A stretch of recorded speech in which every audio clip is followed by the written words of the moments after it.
next presentation will be offered by Professor Jananand, the impact of Swamiji's thoughts in the context of modern profession.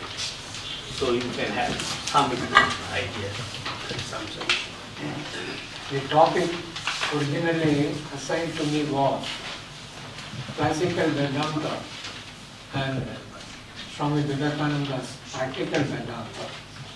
Now, classical Vedanta means not only Shankara's Advaita Vedanta, but also Ramanuja's system, Ramanuja, Bandhu and other acharyas.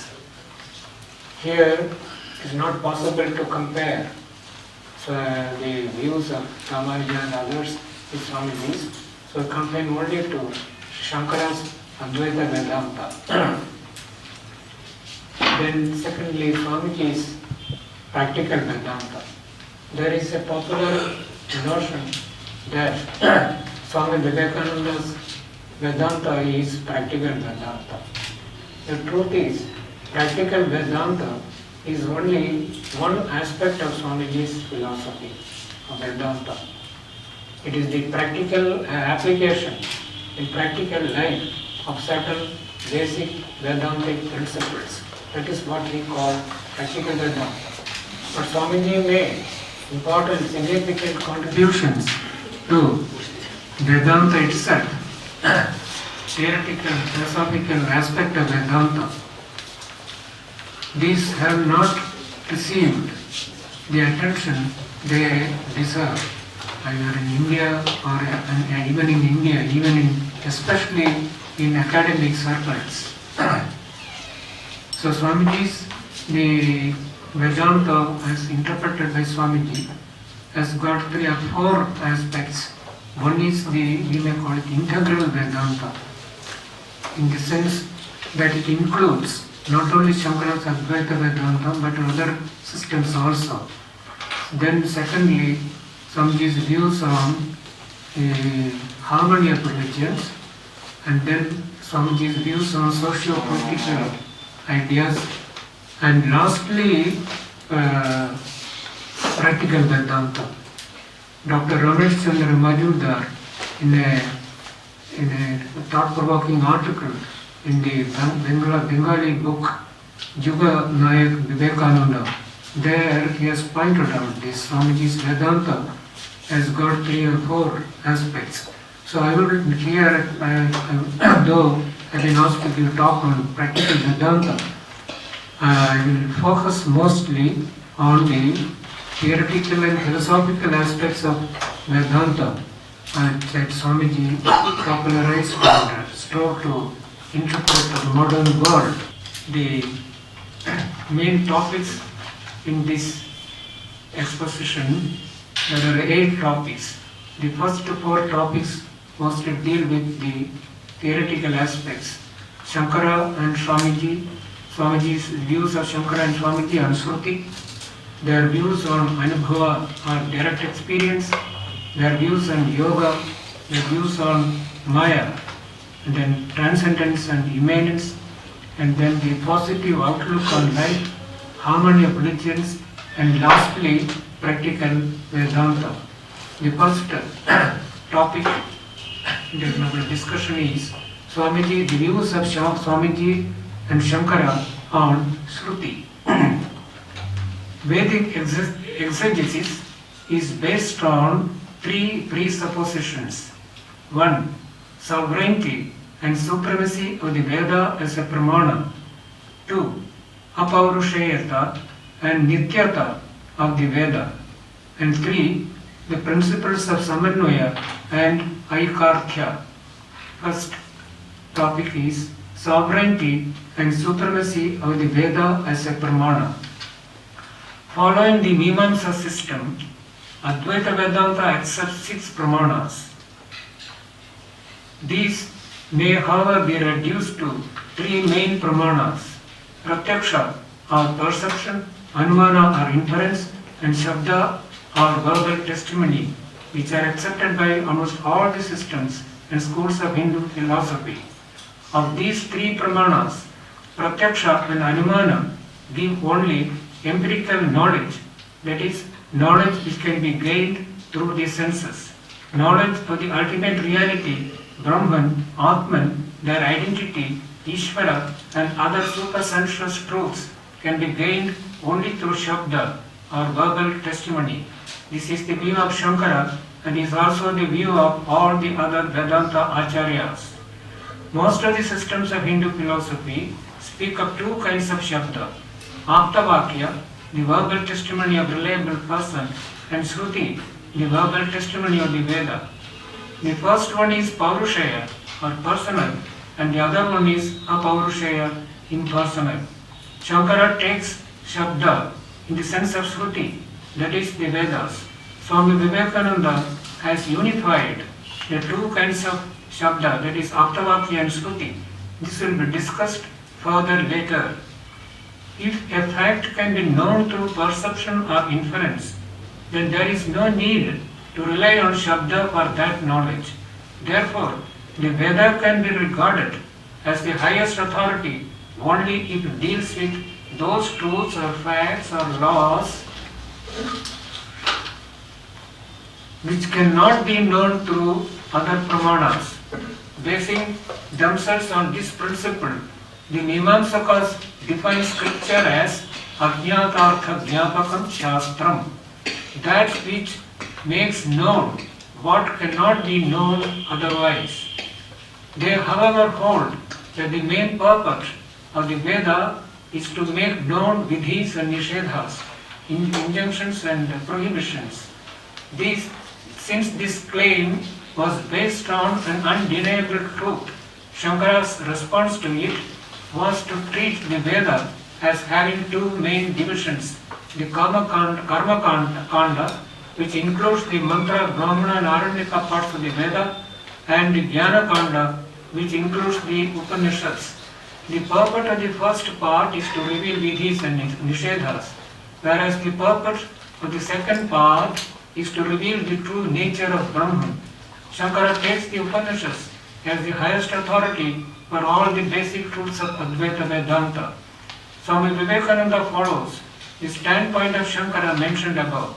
Speaking of Vedas as the highest authority, Swamiji said, "We believe the Vedas to be the eternal teachings of the secrets of religion, and that all our religious differences, all our religious struggles must end when we stand in the presence of that holy book.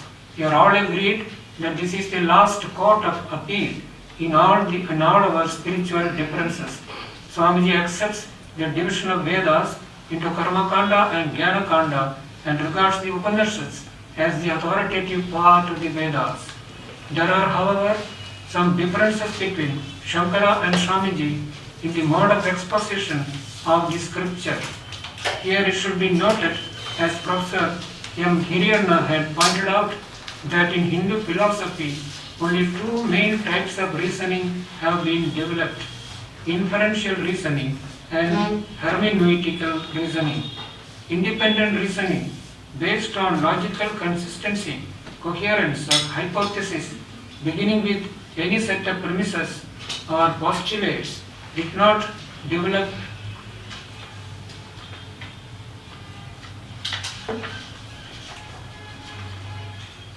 in India as it did in the West. In his commentary on the Brahma Sutras, Shankara rejects inferential reasoning, Anumana, as a means of knowing Brahman. But he adds that after coming to know about Brahman from the scripture, one may have recourse to reasoning in order to strengthen that understanding. Quotes are Shankara's words in the Brahma Sutra Bhashya. Vakyartha Vicharana Adhyavasana Durvrittahi Brahma Avagati Na Anumanadi Pramanantara Durvritta Satsu tu Vedanta Vakyeshu Tadartha Grahana Dardhyaya Anumanam api Vedanta Vakya Avirodhi Pramanam Bhavet Bhavata na Nivarjyate. In other words, what Shankara advocates is hermeneutical reasoning, that is, reasoning based on certain canons of interpretation. It should, however, be mentioned here that Shankara himself did not always stick to hermeneutical reasoning. He often employed inferential and analogical reasoning in several places in his commentaries. In later centuries, independent reasoning based on Nyaya and Navya principles was followed in an elaborate way by post-Shankara Advaitins like Sri Harsha, Chitsuka, Madhusudana and others. It may be remembered here that Shankara's expositions were meant for a small community of orthodox scholars, and the mode of interpretative reasoning that he followed was quite in accord with the needs and conditions of that age. By contrast, Swami Vivekananda had to expound Vedanta to people in the West who were totally unfamiliar with the ideas and presuppositions of Indian philosophy and religion, and also to Indians who had received Western type of education. Therefore, Swamiji freely used Western modes of reasoning in expounding Vedanta and in establishing the validity of eternal truths such as Brahman, Atman, etc., independent of scriptural authority. 2 points are to be noted about Swamiji's use of reasoning with regard to Shruti. Number 1, Swamiji's arguments were based on existential truths. In the first place, the mode of reasoning that Swamiji followed was not mere logic chopping, but was based on existential facts, matters of common human experience, not mere theoretical or speculative premises. Just as Descartes used the indubitable fact of self-awareness, cogito ergo sum, I think, so I exist, Swamiji used existential facts of human life as premises for his reasoning. For instance, in traditional Hinduism, mukti or liberation is considered to be the ultimate goal of life. Swamiji, however, showed that it is an existential urge which serves as the motive force for all our actions. I am omitting Swamiji's quotations to save time. Apart from the urge to be free, the human being has several other existential urges, such as the urge to overcome human limitations, the urge to seek ultimate knowledge, the urge to be and to do good, the urge to seek supreme happiness. Swamiji saw in these existential urges premises for new lines of reasoning to establish Vedantic truths independent of scriptures. Through these lines of reasoning, Swamiji made Vedantic truths available and understandable to common people, especially in the West.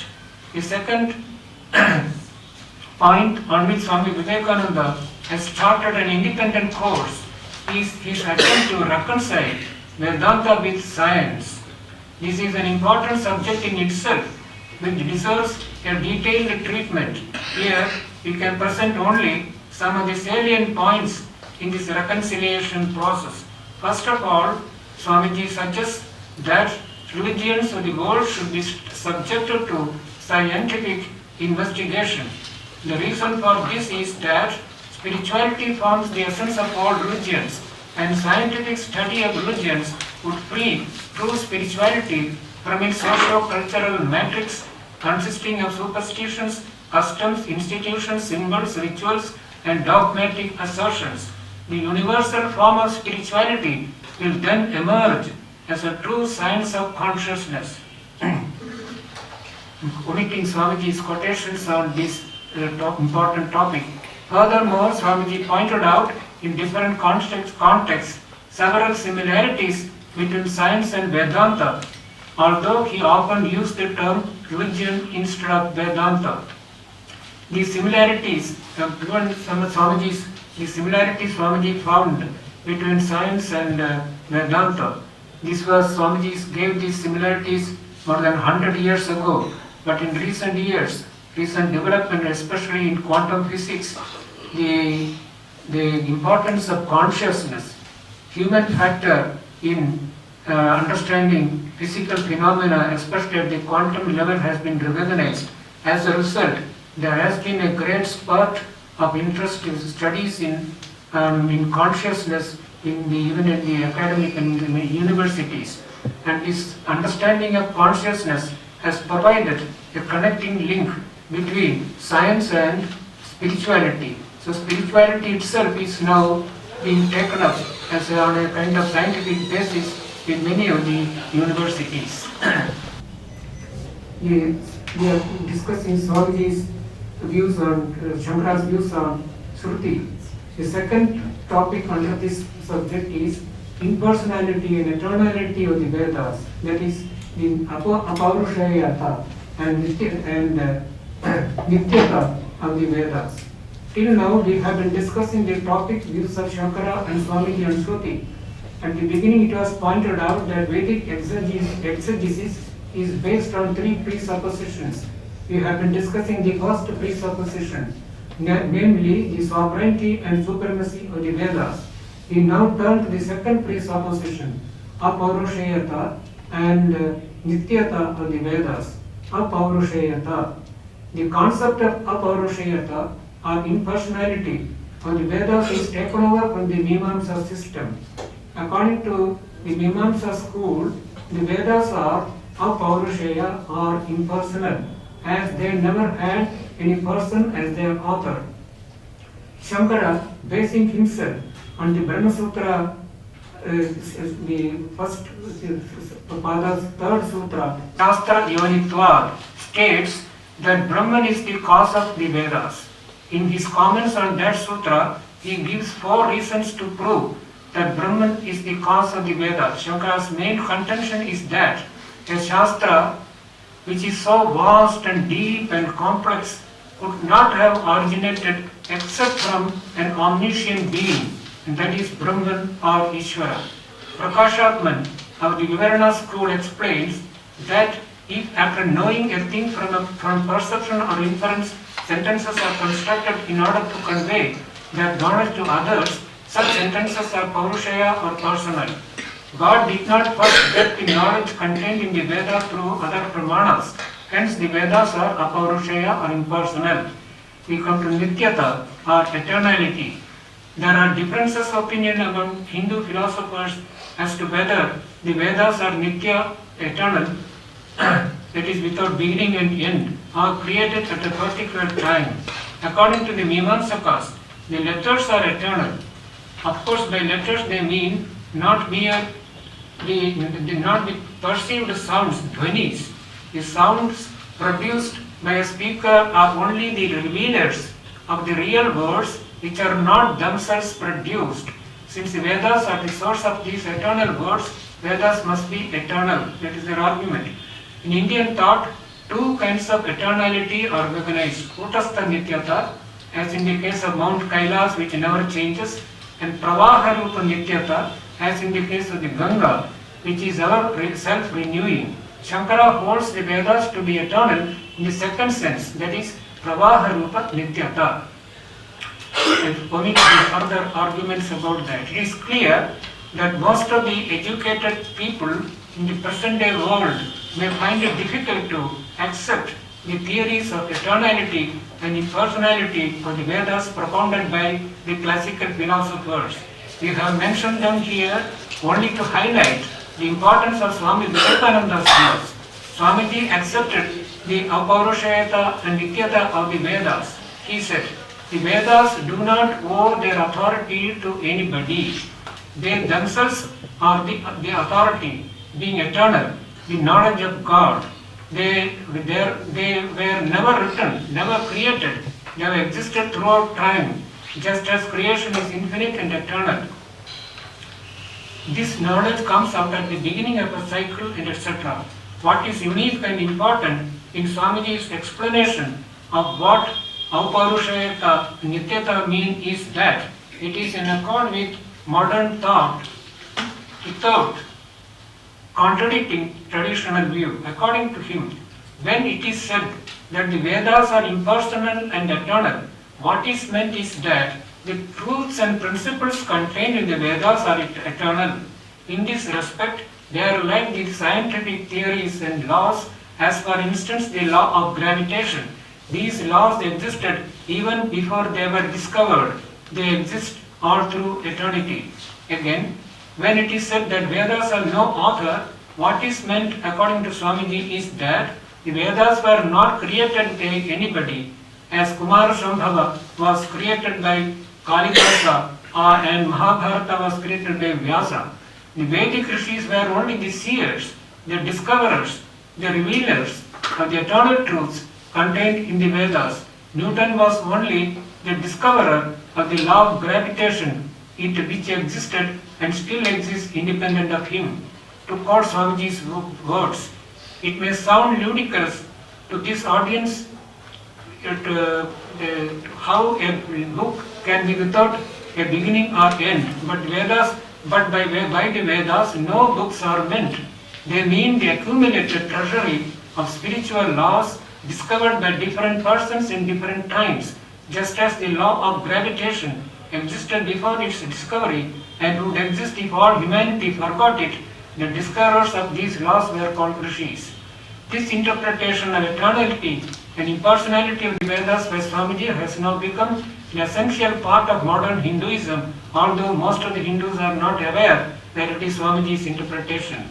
Now we come to the third principle in the interpretation on Swamiji's views on and Shankara's views on Vishruti, Samanvaya and Aikarthya.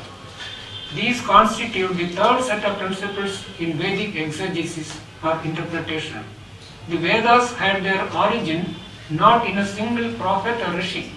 They are the records of the truths of ultimate reality revealed to so many rishis or sages in ancient India. It is therefore only natural that there occur passages of diverse ideas and principles in the Vedas, even in the Upanishads, some of which are apparently contradictory to one another. But the scripture, to be authoritative, cannot have contradictory or mutually exclusive propositions. Therefore, the diverse passages are to be interpreted in such a way that they will yield a single, consistent, cogent doctrine. This process of interpreting scriptural passages in a semantically and syntactically consistent and logical way is what is meant by the term Samanvaya according to all the acharyas. Samanvaya literally means Samyak Anvaya, correct syntactic sequence. It is in this way that the fourth sutra of the first chapter, Brahma Sutra, Tattva Samanvaya, has been interpreted by all the acharyas. But then, what is that single semantically consistent purport of the scripture? Each acharya claimed that the doctrine of his own school is the main and only purport of the scripture. Therefore, each acharya has interpreted the scriptures in such a way as to make them support his own doctrine. The Shankara interpreted the Upanishad, Gita, Dharma Sutras to show that their common purport, that is Tatparya, is Advaita. Ramanuja interpreted the scriptures in another way to establish that their sole purport is Vishishta Advaita. The other acharyas also have done the same. This was the situation that prevailed in India till the middle of the 19th century, when a rustic Brahmin priest arose in the city of Calcutta with a new doctrine of harmony. He said, the views of all the acharyas are true from different standpoints. How could all their views be true? Sri Ramakrishna's answer is, the ultimate reality known as Brahman is Avang Manasa Gocharam, beyond the word, the mind and speech. Verbal statements are only indicators, lakshana, of the true nature of Brahman. Each acharya has expressed only one aspect of Brahman. To get a fuller understanding of Brahman, we have to accept and harmonize all the views. It is in this sense of harmony that Sri Ramakrishna used the term Samanvaya. Swami Vivekananda explicated his master's doctrine further by stating that the views of acharyas represent different levels of experience, beginning with Dvaita and culminating in Advaita. Furthermore, Swamiji showed that Dvaita, Vishishta Advaita, Advaita and other philosophical viewpoints were not the creations of acharyas, but could be traced to the Upanishads. Here the question arises, how is it that None of the acharyas followed the principle of harmony developed by Sri Ramakrishna and Swami Vivekananda. Why did each acharya state the claim that the view propounded by him alone is true, and why did most of them deny the validity of the points of view other than theirs? These questions take us to the exegetical principle known as Aikarthyavada, which holds that the whole scripture has only one common purport or intended meaning. That is to say, scripture teaches only one single doctrine. Scripture posits only one view of reality. Although Ramanuja is the main proponent of this principle, most of the acharyas also have followed it. Advaita Vedanta provides a larger perspective on the ultimate reality than any other school of Vedanta does. Shankara's views are also far more broad-based and accommodative than the views of other acharyas. He does not deny the presence of dualistic passages in the Upanishads. According to him, these are meant for less competent people, adhikaris, who are unfit to follow the path of Advaita. He has even conceded that those who follow the dualistic path may attain mukti indirectly, what is known as krama mukti. He has not referred to Aikarthyavada anywhere, but he is uncompromising on his stand that Brahma Atma Aikya Jnana, knowledge of the non-dual oneness of Brahman and Atman, is the true and ultimate purpose of the Vedanta scripture. Swami Vivekananda is in agreement with Shankara on the point that the non-dual nature of ultimate reality is the final and ultimate purpose of the Vedanta scripture. Nevertheless, whereas Shankara left the dualistic passages in the Upanishads as they are, Swamiji tried to harmonize them with the non-dualistic passages. Swamiji first of all showed the common basis of the dualistic, non-dualistic and other schools. And then he showed that the truth is one, but it can find expression in several ways. The result of this harmonization process is the emergence of integral Vedanta. By presenting Vedanta as a total, integral harmony of different perspectives of ultimate reality of Brahman, Swamiji restored Vedanta to its pristine condition in the Upanishads when it had not splintered into several schools. This is a distinct contribution of Swamiji to Vedic exegesis.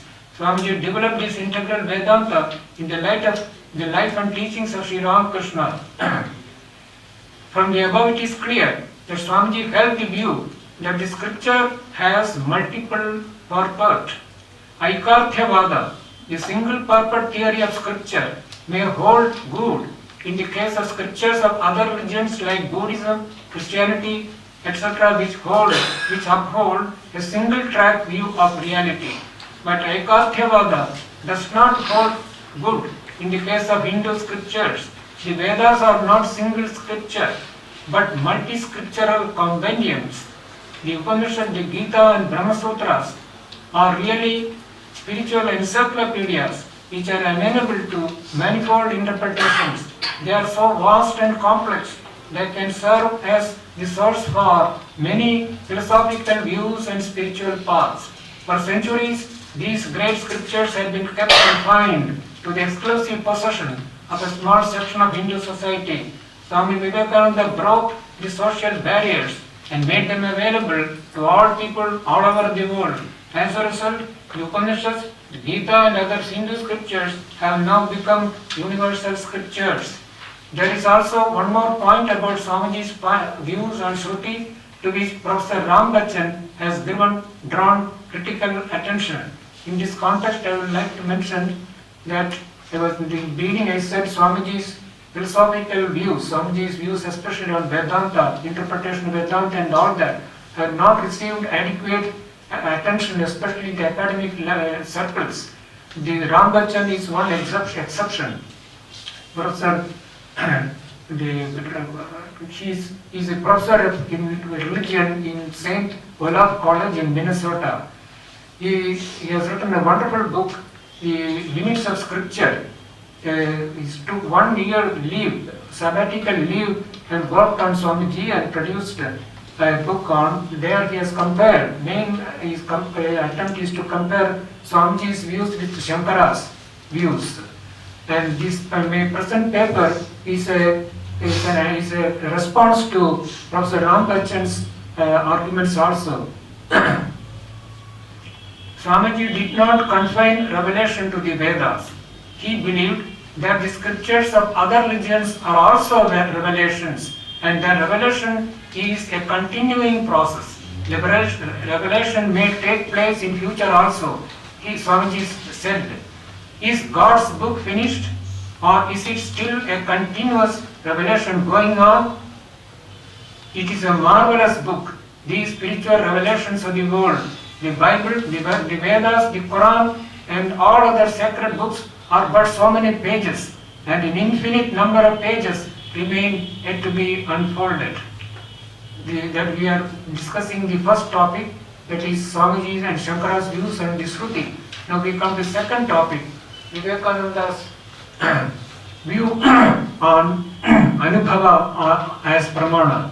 The principle of direct transcendental experience of the true nature of ultimate reality known as Brahman, Ishvara or God, occupies a central place in Swami Vivekananda's life and message. In fact, he identified religion with realization. Omitting the quotations, there were 4 reasons why Swamiji gave so much importance to direct transcendental experience. Omitting those 3-4 reasons. By contrast, in Shankara's works, Shabda, Shruti, scriptural testimony occupies the central place, although he has emphasized direct experience also. We have already seen that of the 3 main pramanas, Pratyaksha, Anumana and Shabda, the first 2 give only empirical knowledge, whereas supersensuous truths can be known only through Shabda or scriptural testimony. This is the view of Shankara, which he expresses in his commentary and in other contexts. Professor Anantanand Ram Bachchan of St. Olaf College in Minnesota has tried to establish in his book The Limits of Scripture Swamiji's view that the pramana of religious truths in his direct experience contradicts Shankara's view that scriptural testimony is the only pramana. Professor Ram Bachchan's painstaking research and critical analysis of Swami Vivekananda's philosophical idealism ideas is perhaps the first of its kind in the academic world and deserves the appreciation of all scholars. Meaning of pramana according to Swamiji. Swamiji has used the word pramana in the sense of proof, and Shankara has used it in the sense of means or instrument of knowledge. What did Swamiji mean by proof? He states, what is the proof of God? Direct perception, pratyaksha. The proof of this world is that I perceive it. God has been perceived that way by thousands before and will be perceived by all those who want to see Him. But this perception is no sense perception. It is supersensuous, superconscious, and all this training is needed to take us beyond senses.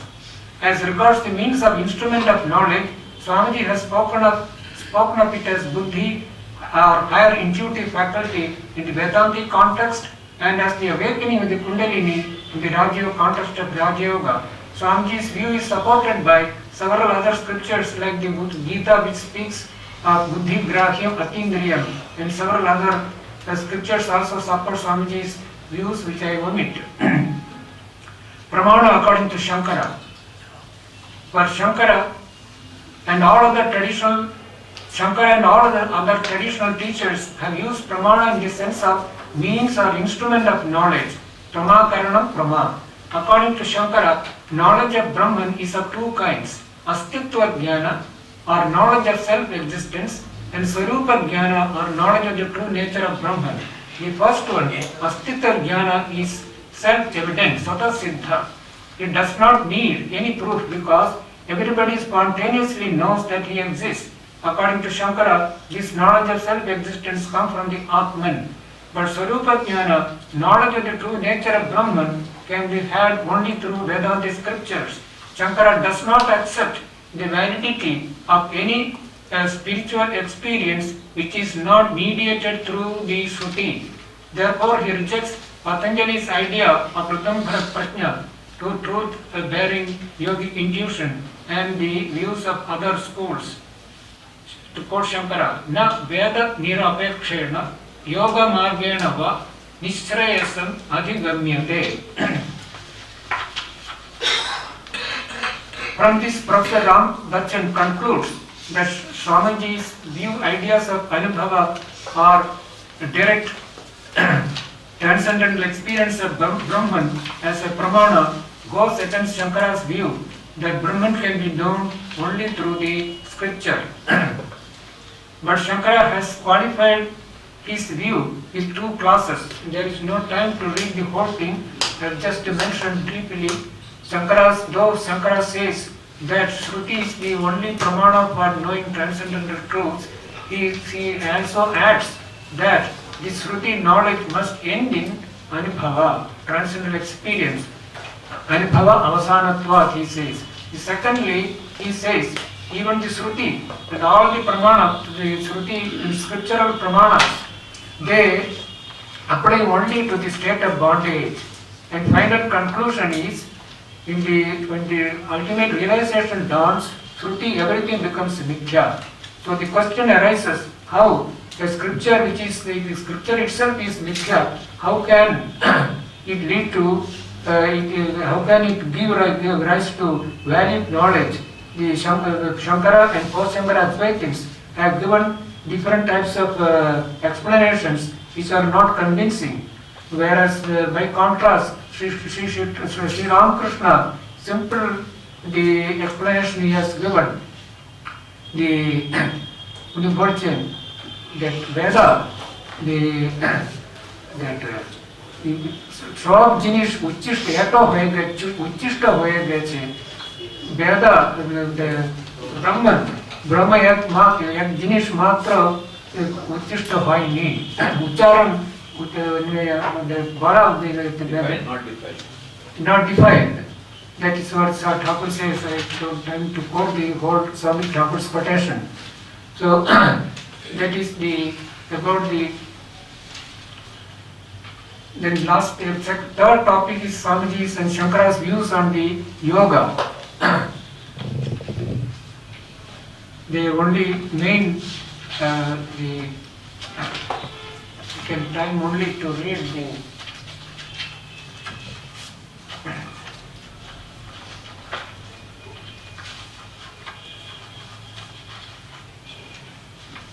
main view, only the abstract only I can read out because the time is over.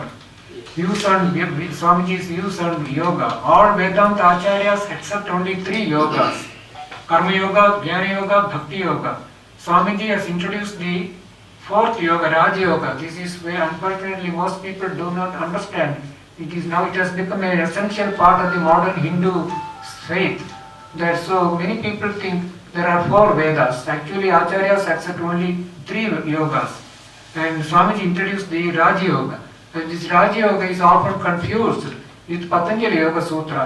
Patanjali Yoga Sutra is the independent darshana, which is its aim is the separation of Purusha and Prakriti. Patanjali does not believe, it does not bring in Brahman. It does not hold that jivas are parts of Brahman at all. Whereas Raja Yoga is a part of the Tantra, and Shakta tradition, which belongs to the Vedantic tradition. And the aim of the Raja Yoga is the union of Jivatma and Paramatma. So it can be included as a fourth yoga in the Vedantic tradition. And then Swamiji holds that each of the four yogas is an independent means of attaining mukti. This is an important point. Each yoga can independently lead to mukti. Regarding bhakti and jnana, there is no problem, no controversy. But when Swamiji says that karma yoga can directly, independently lead to mukti, then it has created a lot of controversy. Professor Ram Bachchan has studied this subject in a thorough way. I have my own answer to the response to Ram Bachchan. I detailed and worked out this the Swamiji's view on the justification for Swami. think that part will be very important. This your response to in 3-4 minutes. That is most important. And also, please tell us a little detail about I will take it from you, Rambachan's book. It's a new thing, really important thing.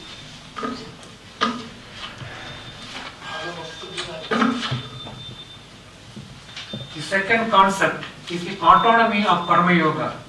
Swamiji's statement that Karma Yoga can independently and directly lead to mukti has caused a good deal of controversy. Swamiji speaks of two kinds of Karma Yoga. One is for those who believe in a personal God, and the other is for those who do not believe in a personal God. The first one is known as work as worship, and the other one is known as work for work's sake. Professor Rambachan has thoroughly analyzed various implications of Swamiji's views on Karma Yoga and finds it difficult to reconcile them with the traditional views on Karma Yoga. His critical observations need careful study and response. Here I would like to make 2 points. The first point is, much of the difficulty in understanding Swamiji's views on Karma Yoga lies in not understanding the distinction between Marga and Yoga. By Marga is meant Mukti Marga, path to Mukti. There are only 2 main Margas in Hinduism, Jnana Marga and Bhakti Marga. The Mimamsakas attempted to start a third Marga, Karma Marga, but it was all attacked by all the Acharyas, and so it died by the 10th century itself. Each Marga includes in its own set, it includes its own set of 4 yogas. So Bhakti Marga has its own 4 yogas. Karma Yoga, Bhakti Yoga, Jnana Yoga. Bhakti Yoga also has got these 4 yogas. Swami Vivekananda's statement about 2 ways of doing Karma Yoga is to be taken to mean that Karma Yoga can be done either along Bhakti Marga or along Jnana Marga. That is to say, Karma Yoga can lead to Mukti only if it is pursued with either devotion or with self-knowledge. At any rate, Swamiji never meant that mere mechanical work devoid of knowledge would lead to Mukti, nor did he want to start a third Marga known as Karma Marga, devoid of Jnana and Bhakti, as the Mimamsakas attempted to do in the Middle Ages. We come to the second point. During a question-answer session, probably held in India, Swamiji was asked, can Jiva Seva alone give rise to Mukti? Swamiji answered, Jiva Seva can give Mukti not directly, but indirectly, to purification of mind. But if you wish to do a thing properly, you must for the time being think that is all sufficient. This statement of Swamiji's view on Karma Yoga is the same as Shankara's. Professor Rambachan sees this statement as contradictory to the other statements of Swamiji on Karma Yoga. But in my humble opinion, Swamiji's views on Karma Yoga are meant for 2 classes of people. For highly competent people like Mahatma Gandhi or Vinoba Bhave, who have attained a high degree of mental purification, Karma Yoga can directly lead to Mukti. For less competent persons, Karma Yoga can serve only as a means of purification, as Shankara has stated and as Swamiji himself has stated in another context. Sorry. Actually, there is no time. Yes, just you can raise the question, but it will not be discussed. Only 1 minute left. You have to exactly close. Yeah. Pranam Maharaj, I think your exposition was a wonderful repository of so many dimensions just in 45 minutes. Just taking an opportunity to recall in the last few days before Swamiji left his mortal body, in one of the classes in Belur Math, he was referring to a sloka from the Shukla Yajur Veda, and he called for a reinterpretation of that sloka, and he made a direct pointer to the origins of Tantra right from the heart of the Vedic literature. So if you... Thank you. You are level, and I was made a chairman just to neutralize so that I cannot speak. Thank you. It's over.